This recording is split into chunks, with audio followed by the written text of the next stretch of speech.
our studio guest is here. And I tell you what, I wish I'd have put a shirt on. I feel bad now because I'll come in like I'm wearing Vans. I tell you, man. Plimsolls. I tell you. He's come. He's had his fade done. He's got the beard all trimmed up, looking $1 million. Hair's sharp, and now he's got the suit on. Yeah. Dress good, feel good, fight good. Is that right, Adam Azim? Yeah, 100%. You know, I actually dressed up in this suit, you know, just for this, you know, occasion. So, yeah, I got to look good, you know, for talkSPORT. So, yeah, all good. Thank you. Hope you guys are all well yourself. We're very well indeed. Listen, congratulations to your sister, mate. That's why you dressed up in the suit there. Yeah, 100%. Yeah. Shout out to her as well. Thank you very much. She's got wed. Right, this week, announced October 19th, Copper Box, the destination. You're back in action. Everybody's thrilled about that, and it's going to be O'Hara Davis that you're going to be fighting. We've already spoken to O'Hara. You can hear that a little bit later on in the show. I'll tell you throughout the course of this conversation what he said. And we've also already spoken to HARLEM EUBANK, who you can hear a bit later on in the show. But before I get to that, let's get your take on it, because we saw at the end of Wardley Clark, you and HARLEM get in the ring, go nose to nose, and we were told at the time that you were in advanced negotiations for a fight there. I believe it was signed and then booked for June 15th. Is that right? Yeah, 100%. Yeah, it was booked for June 15th, and we've had some trouble during that time because obviously I pulled out due to injury on my ankle. So obviously I can't do nothing about it. But obviously it's down to me because of my health, and obviously I want to be fully fit for the fight.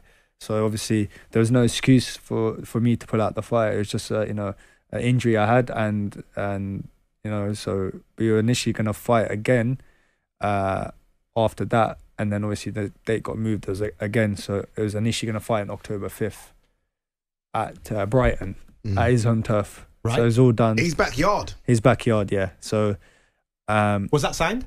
That was all done. Like, everything was just done. He didn't sign on his side. His negotiation didn't come back to us. So I know he said a few times on the interview saying that I'm the one who didn't come back with the negotiation. I don't pull out with no fights. I was waiting for that fight for a very long time. And the funniest thing is he's pulled out the fight, and then my dad was in China doing a bit of work out there. He saw HARLEM EUBANK in China at the airport. How random. At random. My dad literally pulled him aside and goes, "What's going on? Why is the fight not happening?" And obviously I think he said about some other stuff going on or something like that. But you know what? It looks like obviously I was ready for the fight. I was prepared. I was, you know, everything was done. I was going to go to his backyard and fight him. But then then he had no reason to pull out. So I think he just didn't want the smoke. I'm not going to lie about that. I spoke to him either yesterday or the day before, and he's recording, and we'll play it a little bit later on in the show. And then obviously I've spoken to him about this particular situation. Yeah. So his take is, obviously you get in the ring, you go nose to nose, fight's not signed. It's signed a couple of days later, June 15th, you pull out through injury, exactly how you've just said. And then dates were then offered as rescheduled dates, of which then took a period of time that were never really blocked in for him. Yeah. During that time, he's extended with his management. He's started management with Jamie Conlon now. He's working with Jamie, and he's extended his promotional deal with Wasserman. Yeah. And they've all got together, sat down and gone, this is taking too long. We are going in a different direction. So he confirms that ultimately he's the geezer that has walked away and gone, we're not doing this. We're going down this direction. But it was down from his point of view that the dates that were offered to him weren't nailed on in. But you're saying that it was nailed in for Brighton. It was nailed in. It was all nailed in. October 5th was done. Even for Brighton, I was going to go fight in his backyard. So there's no excuse about that. I think he probably just wanted to take another route. I think he probably wanted an easier fight and then going to like develop into a fight. Because if you're initially saying, oh, we're going to wait that long for a fight, I've already just announced my fight, and which is just around the corner. So initially, October 5th doesn't sound like it's too far. So we had that locked in. So now he's just taking a longer period of time for him to fight. He might even fight in November now or end of October. Yeah, so he's wasting time himself. That's true. If we don't see HARLEM in the ring before your date of October 19th, then he's right. I mean, and I don't think we're going to, because HARLEM hasn't announced anything yet, and here we are in September. There's also part of this conversation that I have with HARLEM. Again, it's going to be on the show later on. He's moving out of 140. Yeah. He's going up to 147, isn't he? So maybe there is a weight issue there for him to be able to hit the 140-pound limit. Well, to be honest, it was going to be at catch weight. So you know what? You'd agree to catch weight? I agreed to catch weight as well. So there's no excuse. Like, everything was agreed at catch weight, 143.5. That was the initial fight. So it wasn't going to be at 140. as obviously he couldn't make 140. He's gone up a weight. So we decided to make the fight at 140. You were going to give up that. You were going to go up because obviously he's a big boy. I've seen Harlem. Yeah, you were going to give up that to go to fight him. 100. It was 143. It's not like I stood next to him. I don't think he's that big. Obviously, I've got the height advantage, and I look like I'm stocky myself. So, but obviously, he's a big boy himself. But I know that I'm bigger than him. So, initially, it's probably a favour for me, not him. Look at that. So he was going to go to his backyard in Brighton. Yeah. He was going to fight him at a catch weight of 143 pounds. I mean, come on. I mean, this sounds like Team Azim here. Listen, on this, and we love transparency on the show, and I'm glad that you're here actually going through all these bits. I find it really hard sometimes where fighters get a little bit of jip for fights that don't necessarily materialise when certain decisions, and this is just me observing from the outside, where people that are managing and promoting have maybe made decisions and it's nothing to do with you. Yeah. If I was to say you want to fight Dalton Smith, do you want to fight HARLEM EUBANK, you want to fight X, Y and Z? Yeah. The answer's going to be yeah. Yeah, 100%. It's always yes. So it's always going to be always yes. yes. And it's probably always going to be yeah on their side as well. 100%. But there's other people that have their own invested interest in that fighter in order to go, hang on a minute, I don't want that guy fighting on that guy's platform because I want him on my TV channel. I don't want him down there and all this type of thing. So I think a lot of that has been in play over the last 6 to 7 months. Yeah. Would you agree with that? Yeah, well, to be honest, initially the fight was going to be on Boxer anyway. So regardless of that, I don't think it's going to be with Wasserman. I think he just signed a deal with Wasserman. So is that right? He's extended the contract with him. So yes. No, regardless of what happened, everything's just done. Like you could see it for yourself. 143.5, I was going to go up to fight him, and it was going to be in Brighton, his own home turf. And the other thing it's just like the delay. The delay is because of my injury, and then obviously it's everyone saying, "Oh, it's my fault. It's Ben's fault." It's nothing to do with Ben Shalom because Ben Shalom does a great job. He's obviously fuming because he wanted the fight to happen. But obviously, I've got a better fight now. I've got Ahara Davis. I was going to ask that. Is this a bigger fight, Ahara Davis? Ahara Davis is a better fighter than HARLEM EUBANK. This obviously is a bigger test for me, and I've got full respect for Ahara Davis as well because I know him from obviously back in the day as Tunde, right? Tunde days. So obviously I know him from then. He's a good guy, and I've got big respect for him. But obviously it's down to business for both of us. So when we get into that ring, it's all business. But the thing is, I personally think this is a harder fight than HARLEM. I think Hara's already been, and obviously he's a world title contender himself. So it's no joke of a fight, and I believe that it's a bigger fight and it's a better fight. So. I agree with everything that you've just said there regarding the fight. And I do feel for you a little bit because when you look at the fight, and let's say none of the shadow or the narrative of HARLEM EUBANK or Dalton Smith and purse bids and all that type of stuff are about. Let's say that never happened. Yeah. And people just go, Adam Azim's next fight is Ahara Davis. I think a lot of fans go, all right. Fair play. So now we've got a 21-year-old guy that's winning at 22 now. Sorry, mate. You've had your birthday, right? Birthday. Yeah, right. 22 years of age, right? Winning at European level, okay? His next fight is going to be a guy who is just coming off a loss of an interim world title fight. Yeah. That makes logical matchmaking sense for both guys. I look at this from O'Hara's point of view as well. It makes logical sense from his point of view. And as a fight, you think to yourself, well, what level are you at? We're going to find out. 100%. What level's he still at? We're going to find out. Yeah. And I think that makes a lot of sense for a lot of fans. 100%. I definitely agree with what you just said there because obviously he just come off a loss against Barusa, and obviously it was a good fight. Like it was going to be a good fight, but obviously he got clipped early. You know, it happens in boxing. There's a lot of power in Barusa's hands. Exactly, yeah. And he's obviously he's no joker opponent. He dropped Rowley as well, so and I personally think he shouldn't have got stopped against Rowley because I don't know what the ref was looking at. So yeah, I agree. But Tony Weeks wasn't looking. That was the answer. He wasn't looking at anything. But personally, 100%, I believe this is a big, massive fight. It's a great opportunity for both of us as well. But obviously, it's all down to business. So I'm looking forward to the fight. I'm enthusiastic for the fight, and this is going to be the new Adam Azim you guys will see because we've made a lot of changes in the camp, and me and Shane be working in the gym together, working our craft every day. I like that because you don't the old one was very good. The old one was very good. What are you making changes for? Yeah. It's always making a better version of yourself. Okay, you know what I mean? Like how did the Ahara fight come about? Like who decides? Is it like a list of names are in front of you and you and your team say, okay, that one? Yeah. How did this come about? To be honest, I was initially going to fight another opponent.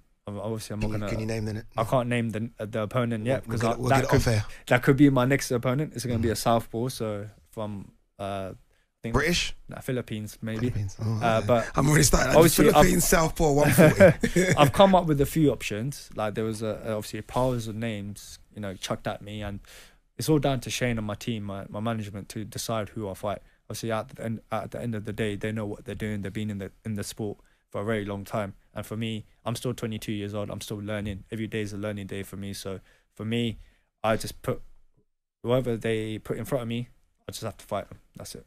Interesting. We're going to continue this. Adam Azim's going to stick around for a few moments. I'm going to find out who that Filipino fighter is. You're in the hunt already. Yeah, I am. And then we're going to just talk about, I think 140 is a really interesting division at the moment. So we're going to get that your thoughts on that on a world level, because a win against the Harder Davis and then a blockbuster against the ranked opponent in that 140. And we're partying then, aren't we? Yeah. We're in. So stick around. Adam Azim's still on the show. Don't go anywhere. I'm Adam Cattrall. Adeola Depot with me. And Adam Azim is in the studio right now. He's got a fight coming up October 19th against O'Hara Davies. And off the back of that, a sensational victory, which Adam Azim is planning on performing, will propel him towards some huge fights in 2025, of which, listen, I come from a place of, let's just have it now. I wind your promoter up all the time, by the way, right? Because I'm suggesting fights left, right and centre. Don't listen to him, Adam. Don't do that. And he's like, hang on, what are you talking about, man? He's 22, we're going to do this, we're going to do that, and by the time we get to this, that's what I'm going, no. Let's rock and roll now. Put this man's microphone on so we can hear him speaking. There you go. How quickly do you want to go? You know what? A lot of people have asked me that question, and I think it's a matter of time that I do want to become world champion by 23 next year. No. I really do. Okay. Next year. So it's hard to go backwards, though, isn't it, for him? Because he's just becoming the youngest British European champion, beating our very own Spencer Oliver's record, by the way, we like to keep reminding him about. It's hard to go backwards. You know what it is, though? The 140-pound division is a shark-infested pool of killers in that division. In saying that, it's a very open division as well. I don't think there's one. Teofimo Lopez probably might be that guy, right? I mean, everyone was saying Subriel Matias was the boogeyman. He got beat by Liam Paris. So, look, you never know. All it takes is to get in there again. What I want to see, if he gets past O'Hara, is a guy sort of ranked 100% within that top 10, top 15. But again, you've got to be very careful because there are faded champions like a Regis Progo is going to fight Jack, who's still very, very good. So there's guys like that that's out there. There are other champions out there as well. There's young kids like Richardson Hitchens is very, very good. It's a crazy division. It's crazy. And then you got the guys from 135 that are coming up that want that work as well. So one thing we will know 100% is you're going to be in exciting fights in 2025 because the division is full of exciting fights. And, let's hope Ben Shalom and Shane McGuigan, who hopefully both listening, don't hold you back, because if you get past O'Hara and you blitz him, then you're ready to go. O'Hara was ready to go, right? O'Hara was ready to go. He was out in America, was ready to go. So if you can beat O'Hara, then you're ready to go. I'm just desperate to see an all-British clash with Dalton Smith. That's what I want. That's what Adeola Depot wants. An all-British clash with Dalton Smith. This is what Let's find out who is the best over here first before you travel to America and start facing Americans. I think a lot of fight fans would love to see that, and I think you and Dalton would want to do that. But listen, I'll let you answer what Addy said first. Turkey. Yeah. Turkey can make it happen on a Riyadh season card. But this is the thing. Obviously, there was a purse bid for your title, purse bid for his title, right? That all came out, and then for whatever reason, these fights didn't materialise. And as I took a step back and thought about the business decider of that, if it meant Saudi, as you've just said, or it means world title, that it feels like a world title, I want to see it. Absolutely want to see it right now. But does it not feel like a world title, Adam Azim and Dalton Smith? We grew up, because me and you are quite old. Yeah, we grew up in a time when some of the best. You look at the middleweights and 154-pound fights that we saw.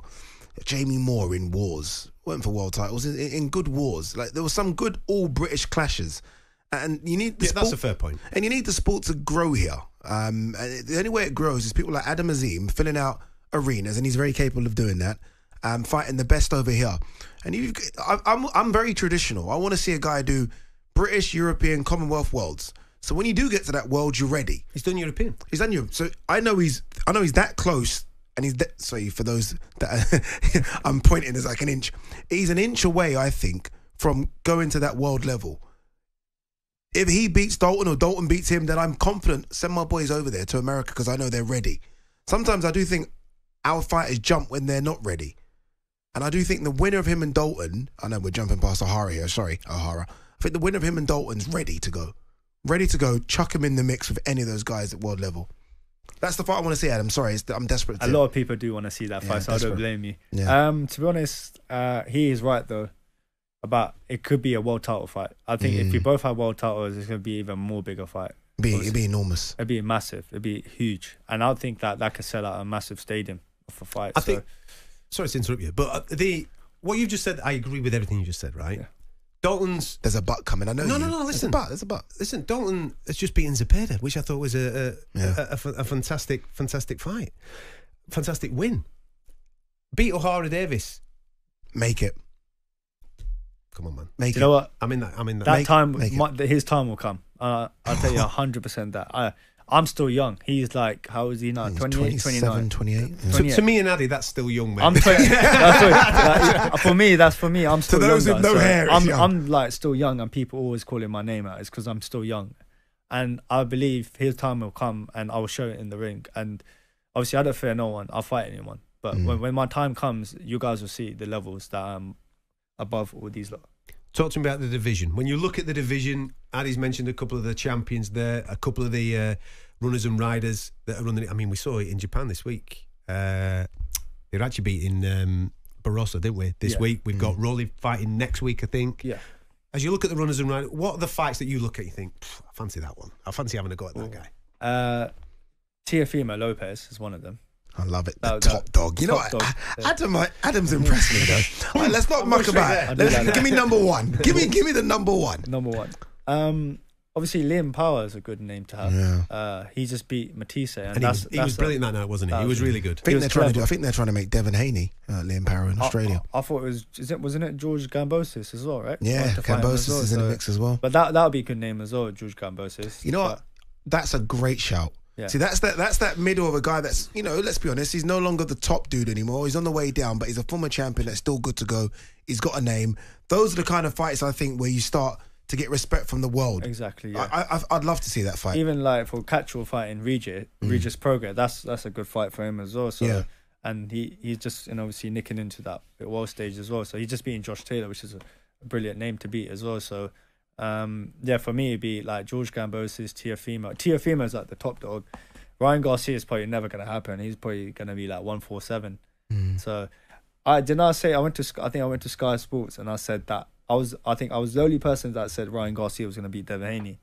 Obviously, wherever that happened, I still think a few extras. I still think Ryan Garcia would have beat him. He had a bit of help. But yeah, I think like obviously Devin Haney would be a good name as well. I've always looked at Haney as one person I'd love to fight. You know the good thing about all those names you mentioned, though, is that you can be as good as you want. If you don't have dance partners, you're dancing by yourself, basically, like Clarissa Shields right now. Of course. The fact that you mentioned like 10 guys there, and they're all quite young, apart from Cambosis, all pretty young. Yeah. You've got so many options, dude. 100%. So many options. You come for your next one, and I mean, Ben Shalom's rolling the dice, and your number's always coming up because there's so many fights. It's just a huge amount of fights I have there, and I'm still young, so for me to get the opportunity with all these fighters would be great and get my level up there to the world scene. So for me, I've got to have to fight Hara Davis first. I'm coming to that one. I'm from Stratford, so I'm coming. Big up Stratford. That's it. Yeah. But yeah, I have to beat Hara Davis first, and then after that we can talk about these big massive fights. Well, just before I let you go, your thoughts on Saudi? You fancy that? I love it. I wanted to fight in Saudi all the time, so it'd be good. So big up Turk if you can, put me there. Hamza's making that money, I mean, listen, what an opportunity now. Obviously, Ben's he seems to have a relationship now with Turki Al Sheikh. So therefore, if you're flying and there's an opportunity there, that opportunity will present itself. 100% there. My time will come. Like everything for me is timing, and hopefully I get presented to go out of Saudi. I'll speak to him for you. He's the inside man. He's the inside man. He's always there. I've seen him all the time. He's there all the time. He's always the man in the middle. I'll see what I can do for you, Adam. Listen, Ad, really appreciate you coming in. I know there's a lot going on for your family at the moment. And then October 19th, you've been knee deep in camp anyway. Copper Box is the destination. O'Hara Davis, it's the next step. Yeah. Looking forward to seeing you do your thing. Thank you very much. Stay fit, stay healthy, my man. Thank you so much for coming in. On AM, on DAB, via the talkSPORT app and on your smart speaker. talkSPORT.